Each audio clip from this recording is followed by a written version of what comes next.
the Mets, meet the Mets. Step right up and greet the Mets. Bring your kiddies, bring your wife. Guaranteed to have the time of your life, because the Mets are really socking the ball, knocking those home runs over the wall. East side, west side, everybody's coming down to meet the METS Mets of New York town. Oh, the butcher and the baker and the people on the streets, where do they go? To meet the Mets! Oh, they're hollering and cheering and they're jumping in their seats. Where do they go? To meet the Mets!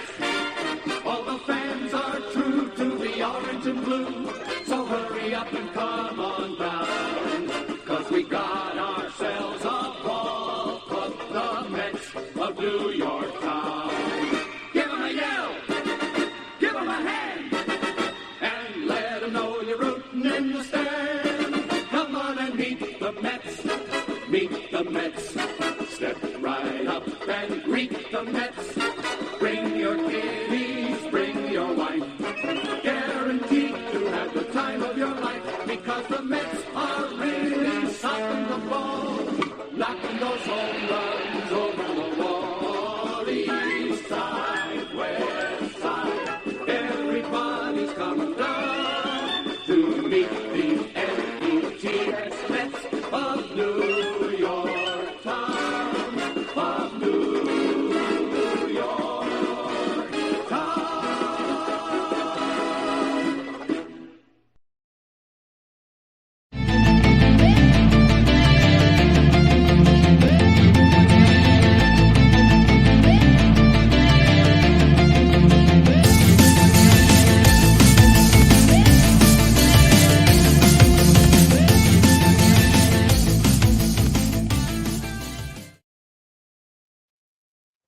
What's up, Mets fans? Welcome back to the Mets postgame show with myself and CP.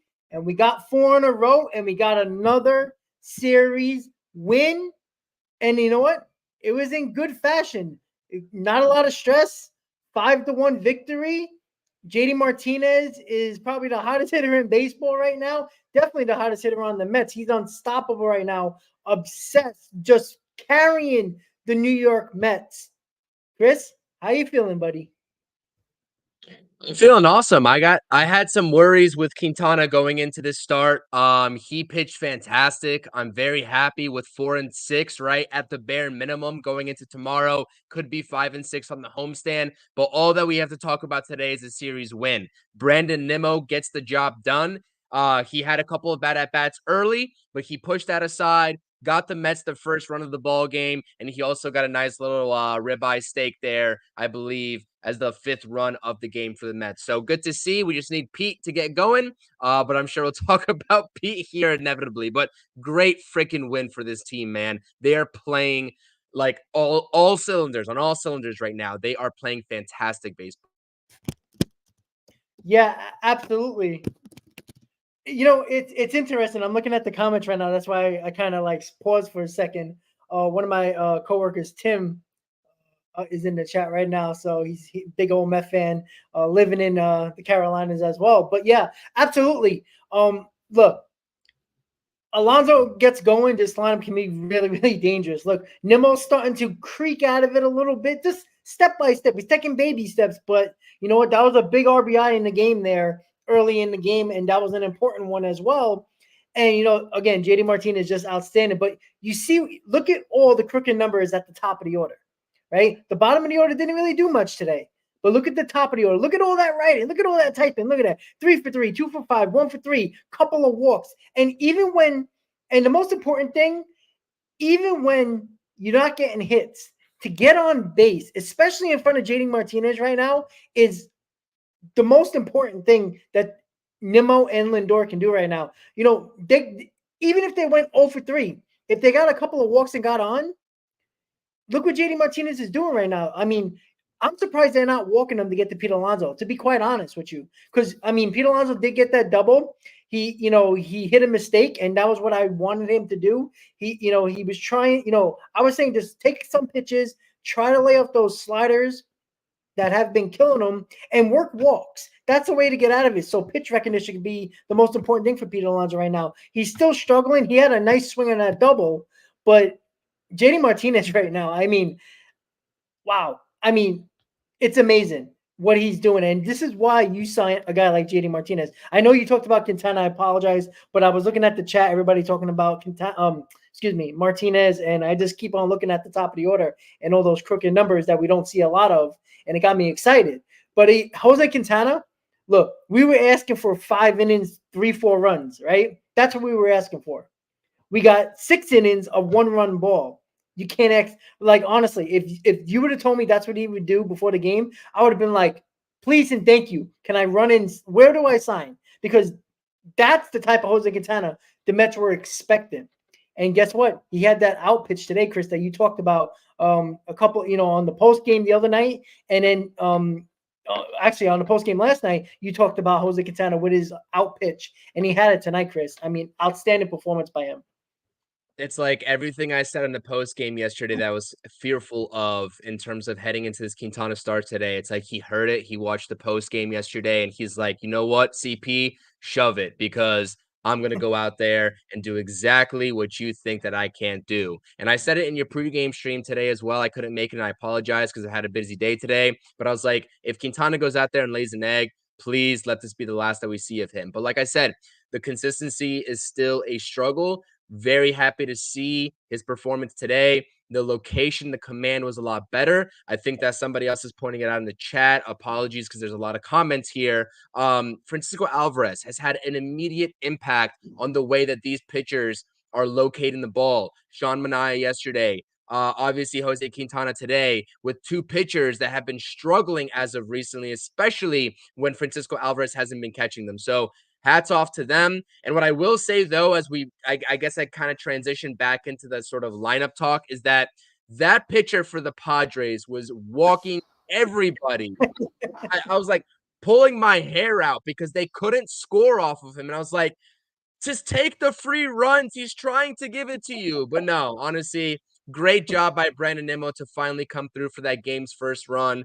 And I like the offensive production. Obviously, JD Martinez is on an absolute tear right now. This is what we brought him in for. And if the guys around him start producing like a Brandon Nimmo, you see the dividends that it pays off. And I told you on the post game, I forgot was it the pregame or the post game the other day, but I said this lineup, if I have to choose one of these guys out of Alonso or Nimmo to start producing to have a better impact and a heavier impact on this team, it's going to be Brandon Nimmo all day, every day. Hopefully today and what we just saw with those couple of hits for Brandon Nimmo, a couple of RBIs, is just the tip of the iceberg. Let's go. I'm absolutely ecstatic right now. This team is 5 games under 500. I get it, understood, but they're playing great baseball. I don't even know, like, what is it, like 10-4 since the meeting, 7 of the last 9. I'm losing track here. They're playing great baseball. It doesn't matter. And they keep on climbing that standings ladder that nobody wants to mention. And they already won both series in this homestand. So fantastic. Yeah. And I look at the standings every day because I'm a numbers guy. 2 games out of the wild card spot. Yes, we got a lot of teams to jump over, but again, it is what it is. Like I'm telling you, like if you continue to play like this, you get closer and closer to 500. You're going to be in the conversation rather quickly because of the National League. Again, the third wildcard team is 1 game under 500. This the Padres, who just lost 2 games to the Mets, are now 500 again, who were 2 games over 500 prior to playing the Mets. It happens quickly, guys. And by tomorrow, the Mets can actually be a game out if they win tomorrow. And you know what? Somebody has said it in the chat. I do apologize for who it was. You gotta beat their ass tomorrow. You gotta step on their throats. I said this in the pregame. If you get to them early, this is the team that is also mentally soft. I talked about this, that are very mentally soft as well. They're a team that once things go wrong, they don't know how to fix it. It's similar to what the Mets have been for most of the year. But the Padres are the same way. Working overnight, I listen and watch a lot of Padres games, overnight, late in the West Coast. And they play those type of games. If they're not doing well early, they struggle to come back in games, and they struggle to put a string of hits together late in games. And that's why they've been an underperforming team. And on top of that, this is the team that has 1 foot on the plane already. I said it. Win today. This team wouldn't. You're gonna see the Padres, a team that can't wait to get off the field tomorrow. You have to destroy them early. Just get on them, just like you did today. Put up a crooked number early, and look what happened. They had nothing. They couldn't hit Quintana. They had 2 hits today. This is a roster. How many people in the chat were saying this roster is tremendously better than the New York Mets roster, right? Yes, on paper.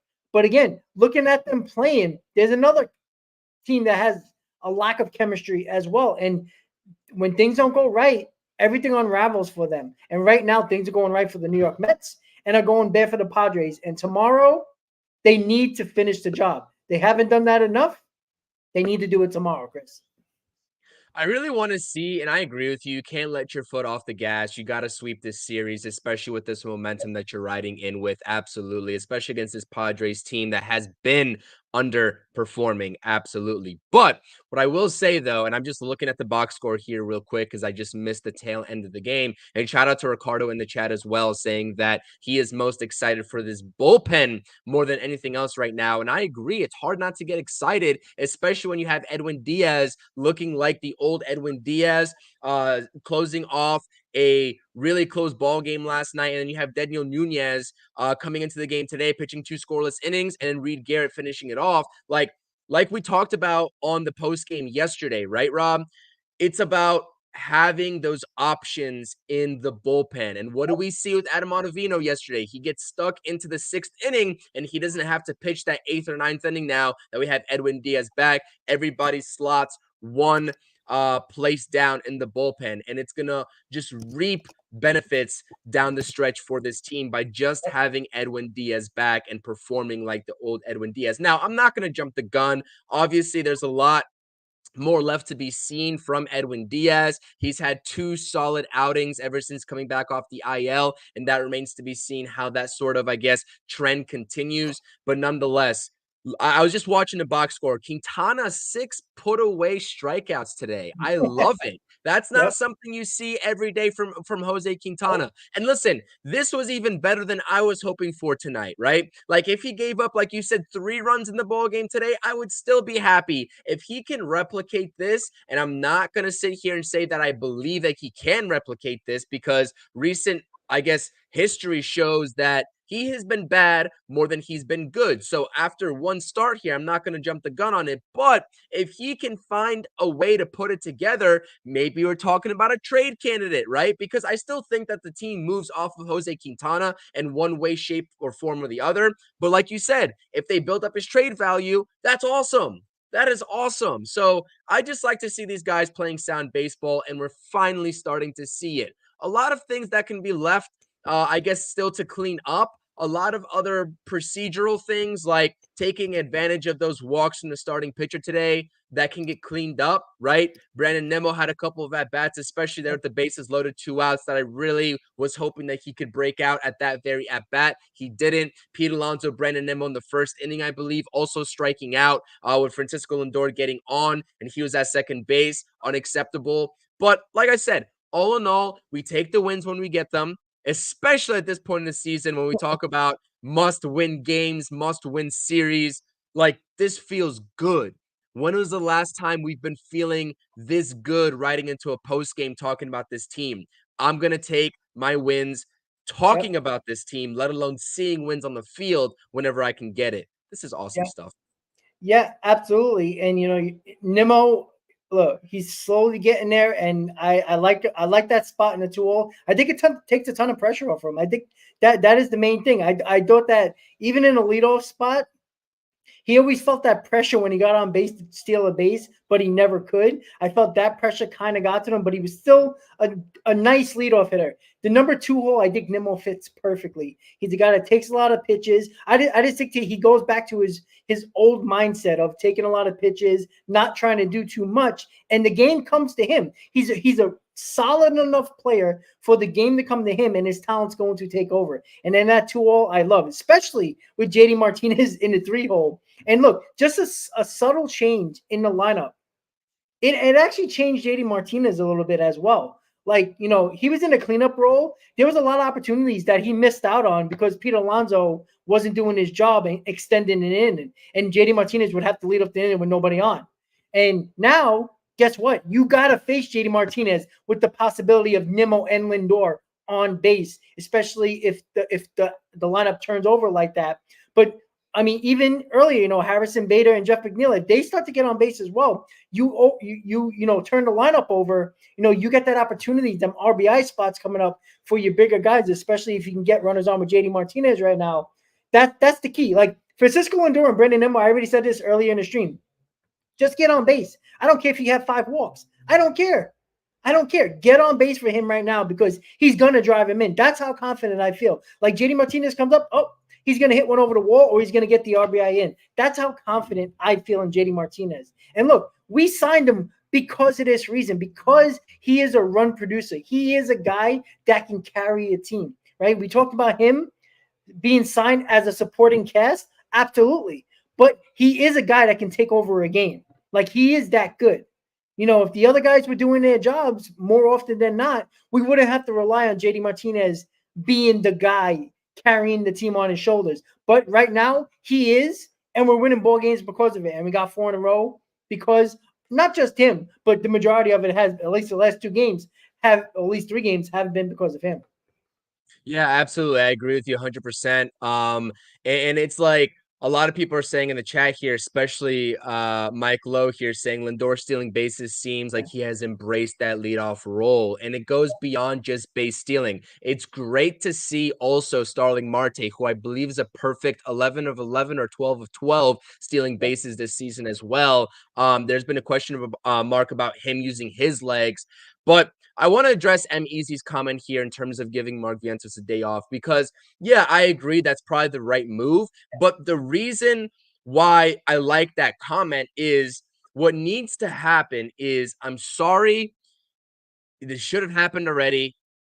Brett Baty needs to come back up for this situation right here. He's a viable bench bat, and DJ Stewart needs to take a seat and go to AAA Syracuse because, listen, we don't need another outfielder. We can platoon. If Marte needs a day off, Tyrone Taylor can go play right field. If Harrison Bader needs a day off, he can go play center field. So you got the 4 outfielders right then and there. And now if you bring up Brett Baty, that's your lefty bench off the bat, right? Replacing DJ Stewart. But also, if you need to get Mark Vientos at first base, give Pete a day off, then you have Brett Baty at third base. Or vice versa. If Mark Vientos needs a day off at third base, you got Brett Baty right there filling in. So that move needs to happen and soon. And that's really the only gripe that I have in terms of this actual roster right now. Obviously, we could talk about prospects when the time comes, but right now the move that I would make is send DJ Stewart down because he's not really doing anything productive for this team, minus maybe being a little bit of a cheerleader in the dugout, which we need, which is great because the vibes are awesome when that happens.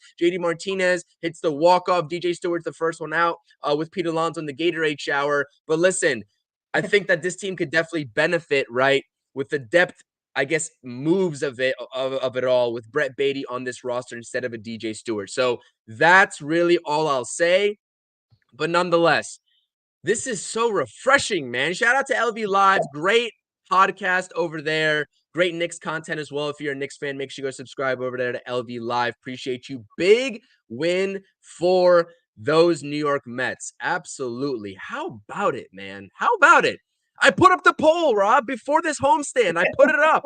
Like, what is it going to take to buy back into this team? 4 wins, 5 wins. Do they need an even 6 wins? 6 for 6. Obviously, that's a little bit exaggerated, but dude, like right now with what we're seeing, I don't understand how anybody couldn't ride these high vibes right now. I'm not saying the Mets are going to get to the promised land. I'm not saying that this play is going to be sustained, but with how we were talking about this team weeks ago, right? And questioning their mental toughness, shouldn't we all at least be a little happy that we're seeing the brand of baseball that we're seeing right now? I mean, it's hard to argue that you shouldn't be. It's crazy.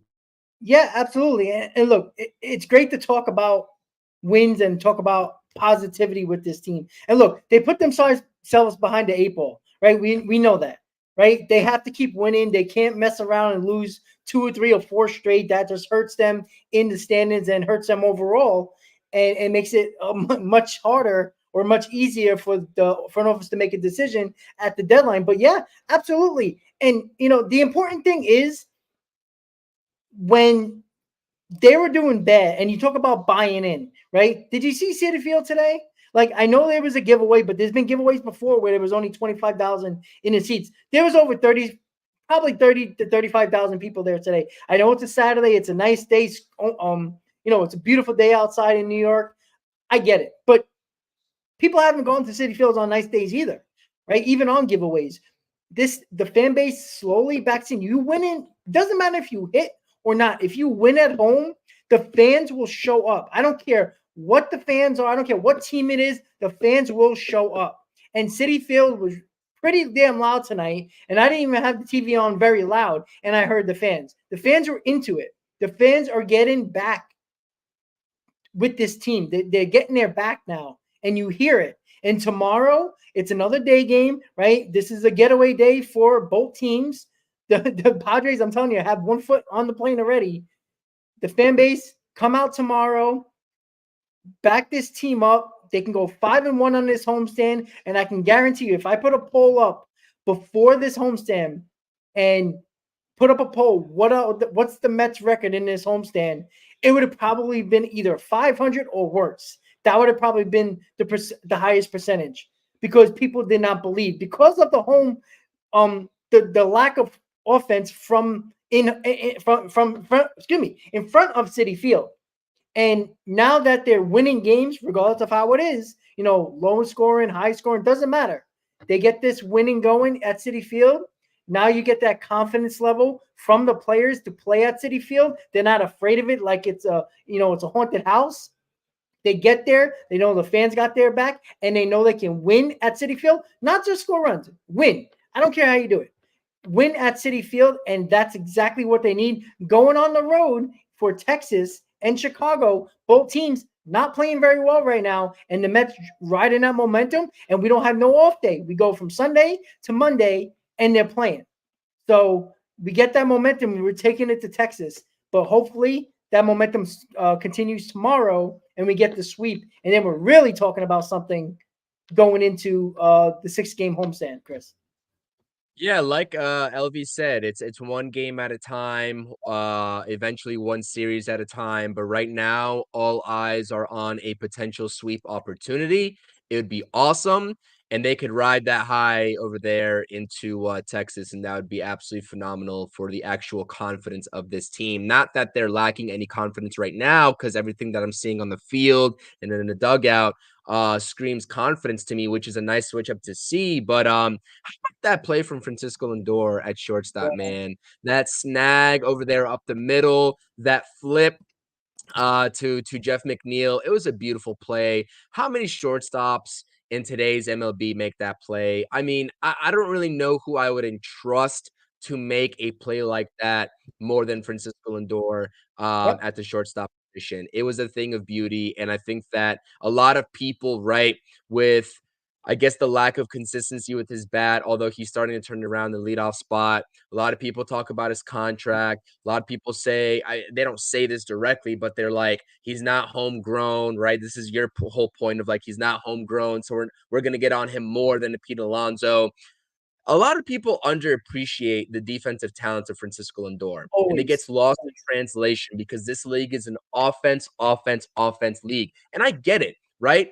I obviously talk about offense more than defense. I value offense more than defense because I like to see runs put up on the board. But man, that guy is a true pros pro at the shortstop position. I just want to give him some flowers because that play has been amazing, and his play at shortstop has been absolutely amazing. And I love to see him getting hype after that play because I was just like, listen, like you have, and this is a situational thing because you know who your starting pitcher is up there. You got a guy on first. If that ball squeaks through, right? We've seen Jose Quintana implode. Maybe the very next pitch is a home run out of the ballpark.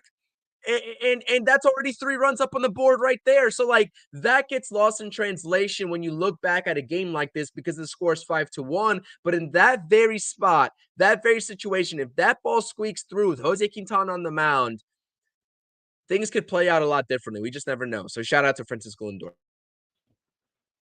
Yeah, absolutely. And look, everybody knows about me with Francisco Lindor, right?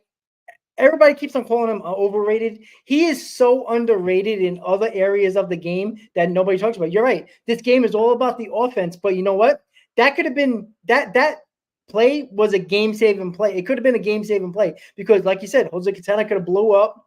They could have scored multiple runs. Who knows if the Mets would have came back in that ball game if they tied the game or went ahead? We don't know that. But you know what? That play, just like Jeff McNeil's game play yesterday, if he don't make that play, the Mets might have lost that game. They might have had to go to the extras and lose, right? It's those little plays and the underrated.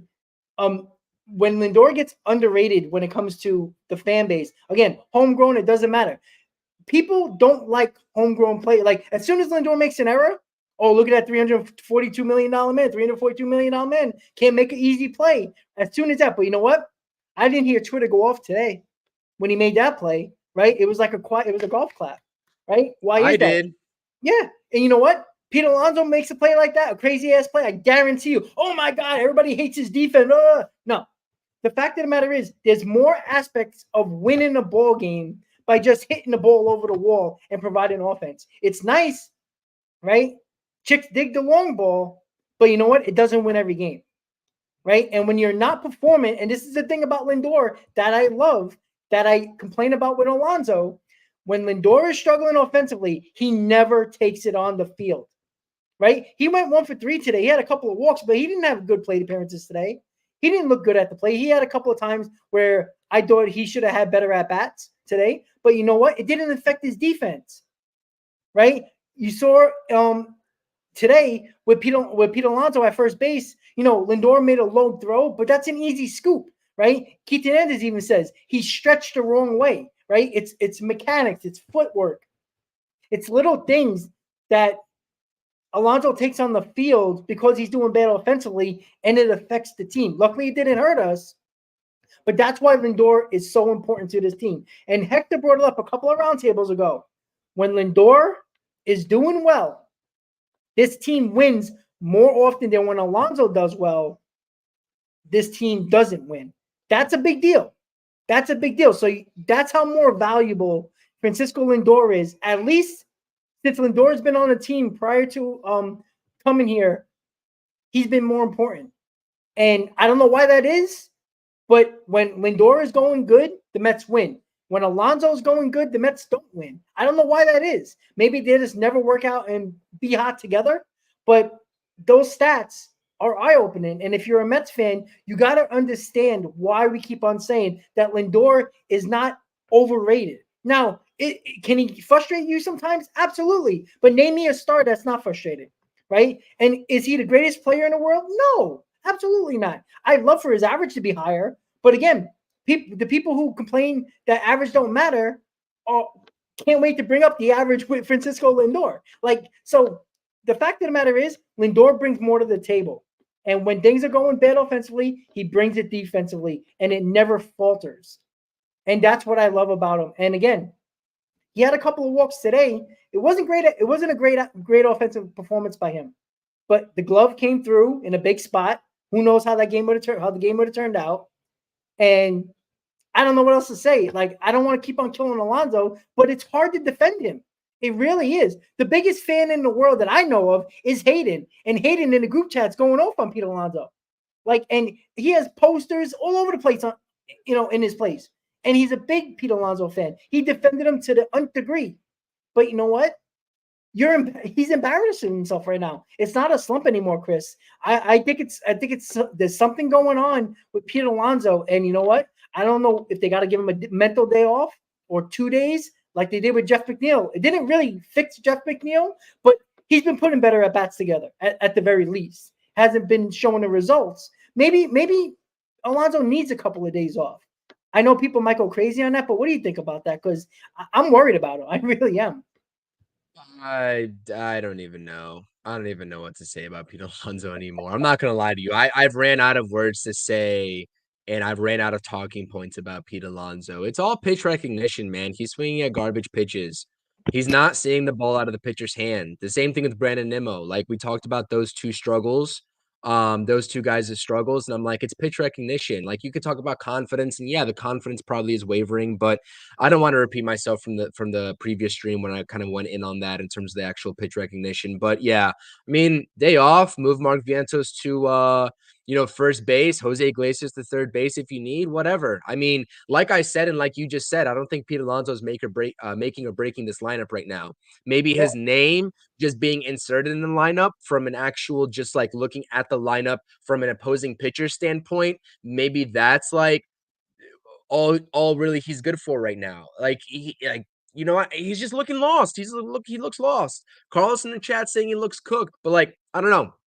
Really nothing else I can say about Pete Alonso on top of what you just said. Would love to see him get get it going along with Lindor and Nimmo at the same time and really have that top four, especially with JD Martinez absolutely raking right now. Imagine that lineup. Holy cow, that'd be awesome. But you know what? I wanted to actually answer Carlos's chat here asking about if the Mets would bring up a Trace Thompson, perhaps.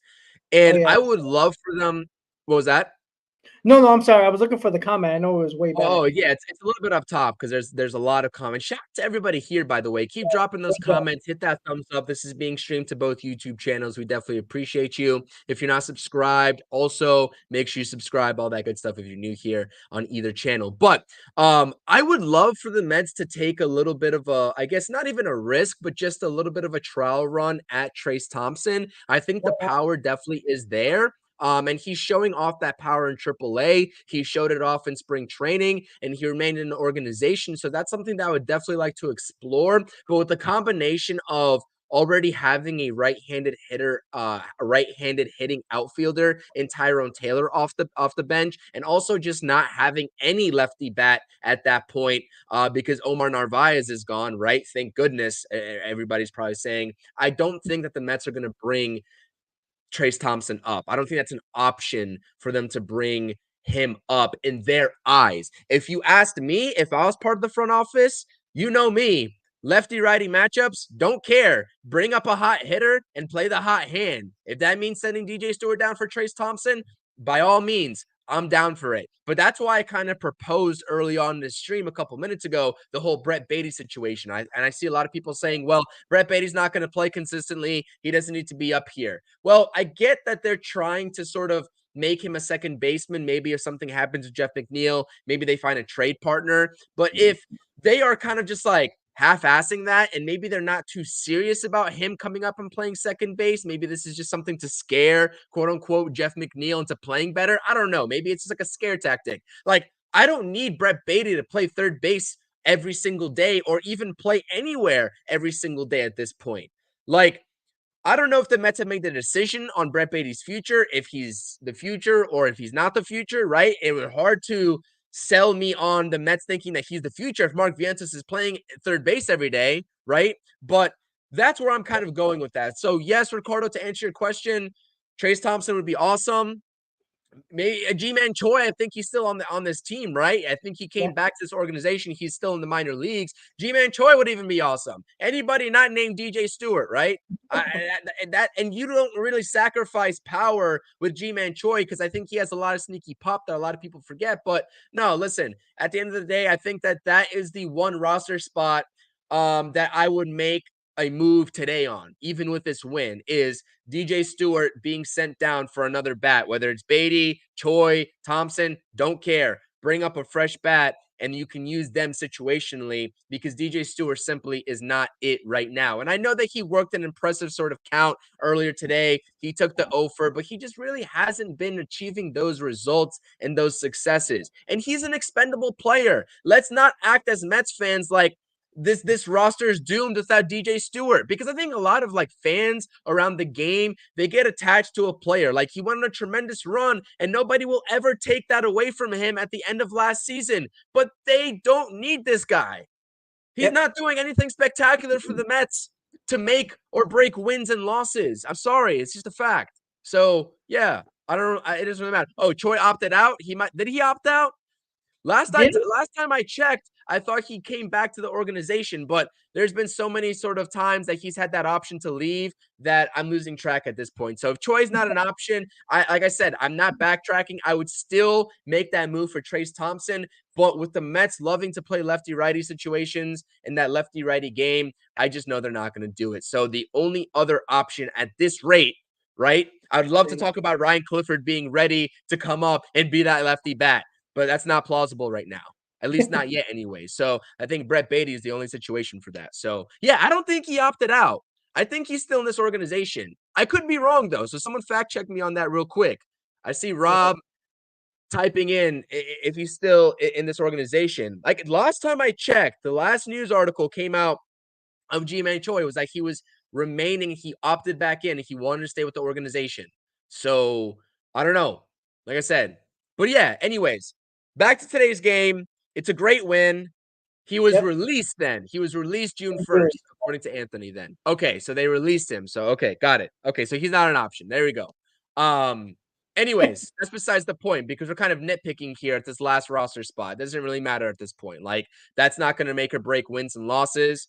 I'm just saying if they wanted to have an extra sort of useful situational player defensively and offensively, I think that Brett Beatty could be one of those useful bats and useful options for Mendoza to expand that plethora of options. Anyways, doesn't matter. Listen, bottom line here is that this team is playing sound baseball. That's it, Rob.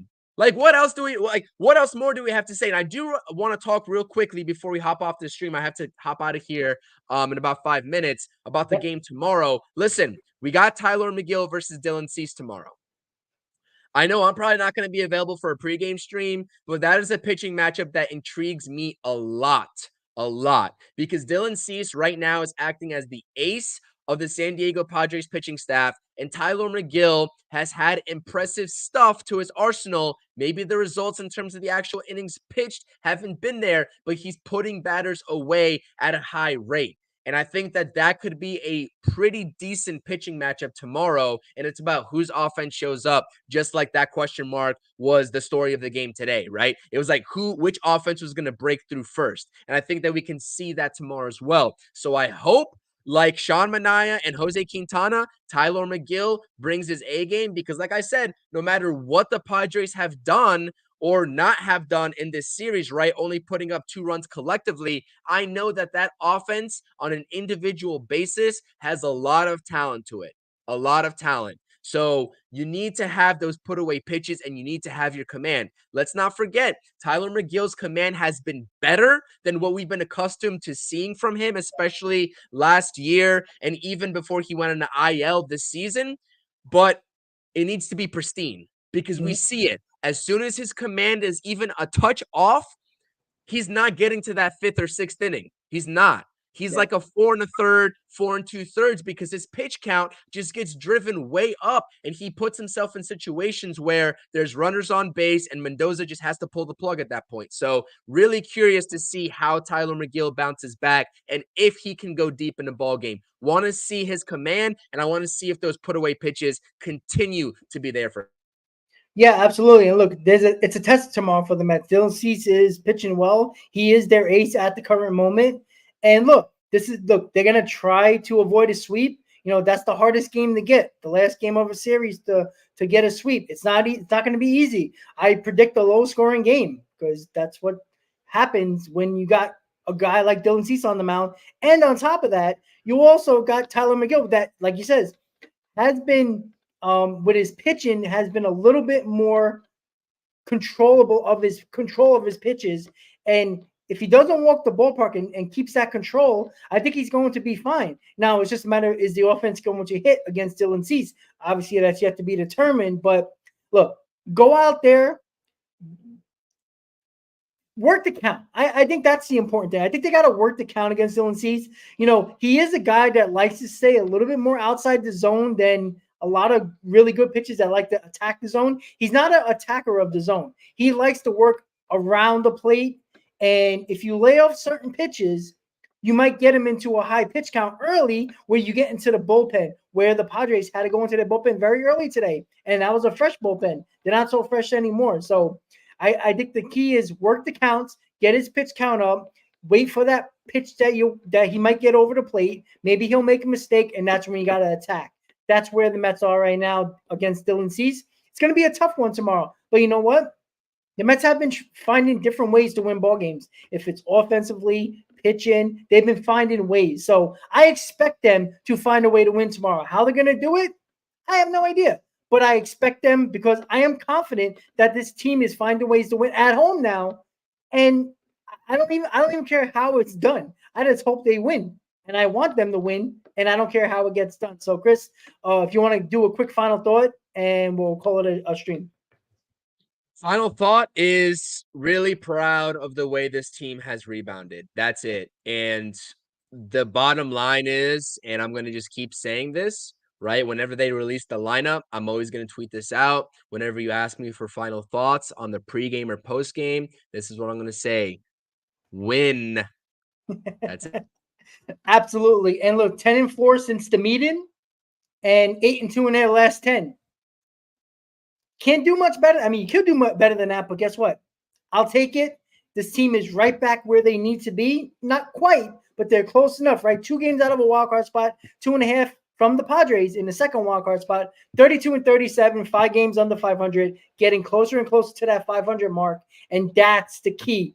With that said, guys, thank you for watching from the middle of the Mets postgame show.